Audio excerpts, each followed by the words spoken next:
സദസ്സിന് വന്ദനം.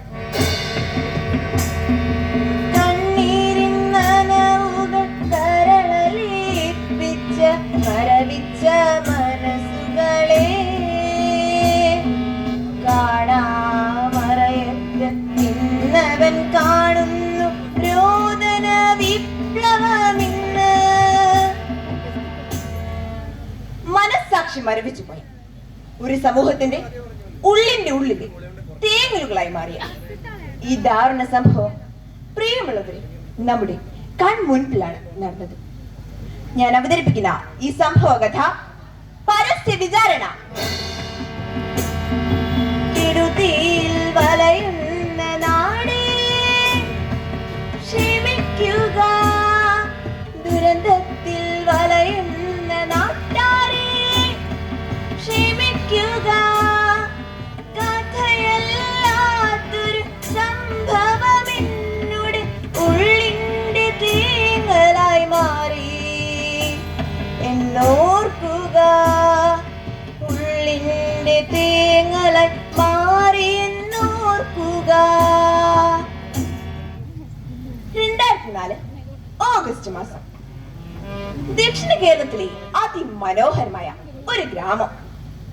ഇടത്തര കുടുംബത്തിൽ 2 പൊന്നോമന മക്കളിൽ മൂത്തവനായി ജനിച്ച സിദ്ധുവിനെ അച്ഛനും അമ്മയും കണ്ണിമ്പ് തട്ടാതെ വളർത്തി.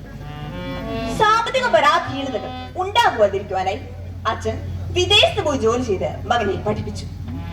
പഠനത്തിൽ മിടുക്കനായ സിദ്ധു +2 പഠനശേഷം എൻട്രൻസ് പരീക്ഷകളൊക്കെ എഴുതി അതിസുന്ദരമായ പ്രമുഖ വിനോദസഞ്ചാര കേന്ദ്രത്തിൽ സ്ഥിതി ചെയ്യുന്ന സർവകലാശാല ക്യാമ്പസിൽ ബിരുദ പ്രവേശനം നേടിയപ്പോൾ അച്ഛനും അമ്മയും വളരെയധികം ആഹ്ലാദിച്ചു. നമ്മുടെ അധ്വാനവും പ്രതീക്ഷയും പൂവണിയത്.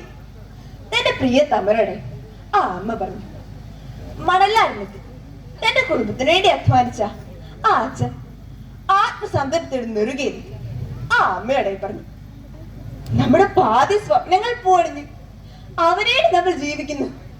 അവൻ നമുക്ക് വേണ്ടി. മോനെ, നിന്റെ യാത്രകൾ അച്ഛന്റെയാണ്, അമ്മ തന്നോർമ്മകൾ നീ തന്നെയാണ്. പോയി വരൂ നീ നിന്റെ സ്വപ്നത്തിലേക്ക്, ചിറകുകൾ വീശി പറക്കൂ എൻ മകനെ. കാണുന്നു അമ്മ നീ എന്നഭിമാനം, കാണുന്നു ഈ അമ്മ നീ എന്നഭിമാനം.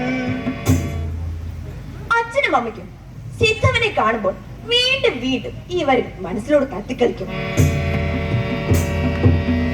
ഇമ്പമേകും താടിയും കുറ്റിമിഷയും ഉയരമുറ്റ മേനിയും കൂർമ്മ ബുദ്ധിയും. ഇനി നമുക്ക് സിദ്ധുവിന്റെ കലാലയത്തിലേക്ക് പോകാം. കുന്നും കാടും പാടവും തോടും ഒച്ചുന്ന തടുപ്പും മഴയുള്ള ഈർപ്പവും. വെയിലില്ല ചൂടില്ല ഒതുകില്ല ഈ നാട്ടിൽ, കമ്പിളിയില്ലാതെ ഉറങ്ങില്ല ഈ നാട്. കളിക്കൂട്ടുകാരനും ആഹ്ലാദം കൊണ്ട് വീർപ്പുമുട്ടി. നമ്മൾ തകർക്കുമെടാ ഈ ക്യാമ്പസും കാലാവസ്ഥയും. ആവേശകരം. സിദ്ധവനുമുണ്ട് ആവേശത്തോട് കൂടിയുള്ള മറുപടി. ഇത് നമ്മുടെ സമയം. സാമനായ വിദ്യാർത്ഥി പ്രസന്നതയോട് കൂടിയുള്ള സമീപനം. ആ ക്യാമ്പസിലെ പ്രിയപ്പെട്ടവനാകാൻ സിദ്ധുവിന് അധിക കാലമൊന്നും വേണ്ടി വന്നില്ല. നേതൃപാഠം പ്രകടിപ്പിച്ച സിദ്ധു ക്ലാസ് റെപ്രസെന്റേറ്റീവായി മാറി. സാമമായ ഇടപെടലും ലക്ഷ്യബോധമുള്ള ജീവിതവും മറ്റു പല ലക്ഷ്യങ്ങൾക്ക് വേണ്ടി അവിടെ എത്തിച്ചേർന്ന പല വിദ്യാർത്ഥികൾക്കും സഹിച്ചില്ല. സിദ്ധുവിനെതിരെ ചില രഹസ്യ നീക്കങ്ങൾ നടന്നു. ഉജ്വലമാം ഭാവി തേടുന്ന യുവതയെ തേടിയെത്തും ലഹരി, കാർന്നിടും നാടിനെ. നാടിന്റെ ശാപമാം രാസലഹരിയെ തോറ്റിടുന്നു ഞാൻ. ക്രൂരമാം ഭാവത്തെ. ലഹരിക്കടിമപ്പെട്ട ആ ക്യാമ്പസിലെ ചില വിദ്യാർത്ഥികൾ അസൂയയും വിദ്വേഷവും അഹങ്കാരവും ഒത്തുപോയി. ഇതിലൊന്നും വശപ്പെടാതെ മുന്നോട്ട് പോയി സിദ്ധുവിനെ ഒറ്റപ്പെടുത്തി എന്നതിൽ അതിശയമൊന്നുമില്ല. ആ ഹോസ്റ്റൽ ഭരിച്ചിരുന്ന രാസലഹരിയുടെ മൊത്തക്കച്ചവടക്കാരിലായിരുന്ന ചില ഗുണ്ടകൾ തീരുമാനിച്ചു സിദ്ധുവിനെ വധിക്കുവാൻ. ഗുണ്ടാ നേതാവ് ഉത്തരവിറക്കി. സിദ്ധുവിന് ജീവിക്കാൻ പാടില്ല. നല്ല വിദ്യാർത്ഥികൾ സിദ്ധുവിനെ ഇഷ്ടപ്പെടുന്നു. പഠിക്കുവാൻ വരുന്നവൻ പഠിക്ക് പുറത്താകണം. ആ ക്യാമ്പസിലെ അധികാര കേന്ദ്രങ്ങളെ ഇതിനകം സ്വന്തം വരുതിയിൽ കൊണ്ടുവന്ന ആ ഭീകര ഗുണ്ടകൾ ആഹ്വാനം ചെയ്തു. അവനെ വധിക്കുക, അവനെ വധിക്കുക. അവർ മുൻകൂട്ടി തീരുമാനിച്ചു. അച്ഛനെയും അമ്മയും കാണുവാൻ വീട്ടിലേക്ക് പോകുന്ന സിദ്ധുവിനെ തിരിച്ചു വരുത്തി വകവരുത്തണം.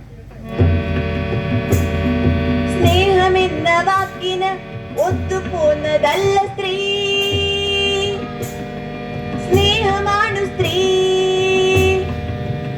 സ്നേഹം മാത്രമാണു സ്ത്രീ. പക്ഷേ സിദ്ധുവിനെ വധിക്കുവാൻ ഒരു പെൺകുട്ടിയുടെ സഹായവും അവർ തേടി. ഒരു കള്ളപ്പരാതി സർവകലാശാല അധികാരികൾക്ക് കെട്ടിച്ചമച്ച് അവൾ നൽകി. സ്വന്തം ദേശത്തു നിന്നും വന്ന കളിക്കൂട്ടുകാരനെ ഉപയോഗിച്ച് ആ തെമ്മാടികൾ അച്ഛനെയും അമ്മയും കാണുക വീട്ടിലേക്ക് യാത്ര ചെയ്തുകൊണ്ടിരുന്ന സിദ്ധുവിനെ ഭീഷണിപ്പെടുത്തി തിളിച്ചു വെച്ചു. കൂട്ടുകാരൻ ഫോണിലൂടെ സിദ്ധുവിനോട് പറഞ്ഞു, വേഗം വാടാ, നിനക്കെതിരെ കൊടുത്ത പരാതികൾ അധികാരികൾ ഗൗരവമായി എടുത്തിരിക്കുന്നു. വേഗം വന്ന പ്രശ്നം പരിഹരിച്ചില്ലെങ്കിൽ ഭാവി അപകടത്തിലാകും. ഭയന്നു പോയി സിദ്ധു തന്റെ പ്രിയ കൂട്ടുകാരുടെ പറഞ്ഞു, ഒരു ചെറിയ പ്രശ്നത്തിന്റെ പേര് ഞാൻ അവളോട് ദേഷ്യപ്പെട്ടു എന്ന് മാത്രമല്ലേ ഉള്ളൂ.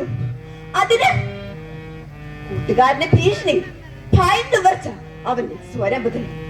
പെൺകുട്ടിയുടെ പരാതി അവനെ കൂട്ടുകുമത്തായി. നട്ടില്ലാത്ത സമൂഹത്തിന്റെ ഇന്നത്തെ ആയുധമാണ് സ്നേഹത്തിന്റെ പര്യായമായ സ്ത്രീയെ ഉപയോഗിച്ച് പരാതി നൽകുക. കള്ളപ്പരാതി നൽകുന്ന സ്ത്രീകൾ ഈ ക്രൂരന്മാരായ ഗുണ്ടകളെക്കാൾ അധപ്പതിച്ചവരാണ്. ആത്മസുഹൃത്തിനെ വഞ്ചിക്കുവാൻ തയ്യാറായ കളിക്കൂട്ടുകാരനെ കുറിച്ച് പറയുവാൻ വാക്കുകൾ പോലുമില്ല. ഭയമല്ല ഉള്ളിൽ ഉയരുമീ പേടി, പീഡിതൻ ഭാവം മാത്രമെന്നുള്ളിൽ. ഭയവിഹ്വലതയോടെ സിദ്ധു തിരിച്ച് ക്യാമ്പസിലേക്ക് ബസ് കയറി. ക്യാമ്പസിലെത്തിയ അവന്റെ മൊബൈൽ ഫോൺ അവർ ചങ്ങാതി ഏൽപ്പിച്ചു. താൻ വഞ്ചിക്കപ്പെട്ടിരിക്കുന്നു എന്ന് മനസ്സിലാക്കുമ്പോഴേക്കും സിദ്ധു അവരുടെ ട്രാപ്പ്, അതായത് കൊലക്കടത്ത് അകപ്പെട്ടിരുന്നു. ഗുണ്ട ചങ്ങാതിയോട് പറഞ്ഞു, വീട്ടിൽ നിന്നുള്ള ഫോൺ വിളികൾ നീ കൈകാര്യം ചെയ്തു കൊള്ളണം. നിനക്ക് തരാ 30 ചില്ലിക്കാശ്. അതിക്രൂരമായ പീഡനം ആരംഭിച്ചു. ഞാൻ അങ്ങനെ പോലുള്ള ഒരാഴ്ച ഉപയോഗിച്ച് ഗുണ്ടാ നേതാവ് സിദ്ധുവിനെ വീണ്ടും വീണ്ടും ആക്രമിച്ചു. കാർമുട്ടകൾ കൊണ്ട് നെഞ്ചടിച്ചു. ആ ക്യാമ്പസിലെ ഓരോരുത്തരെയും കണ്ടുവന്ന് അവന്റെ കർണത്തെ അടിച്ചു.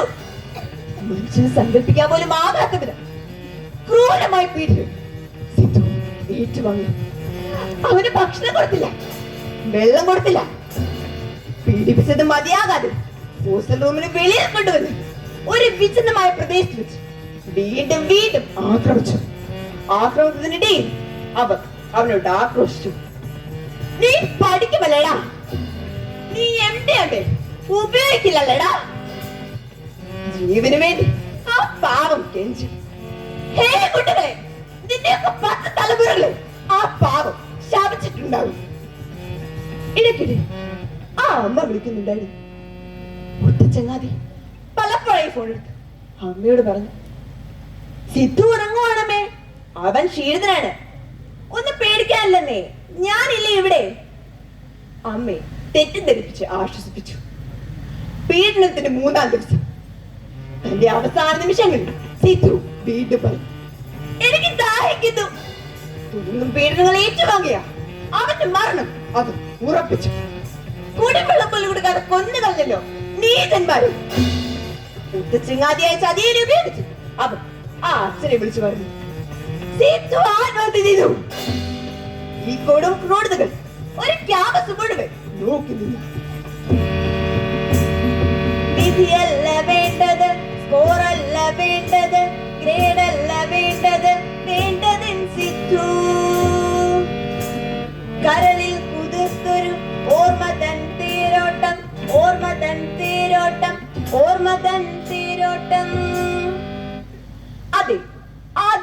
മനോഹരമായ ഓർമ്മകളിൽ ഈ കഥാപ്രസംഗം ഞാൻ സമർപ്പിക്കുന്നു.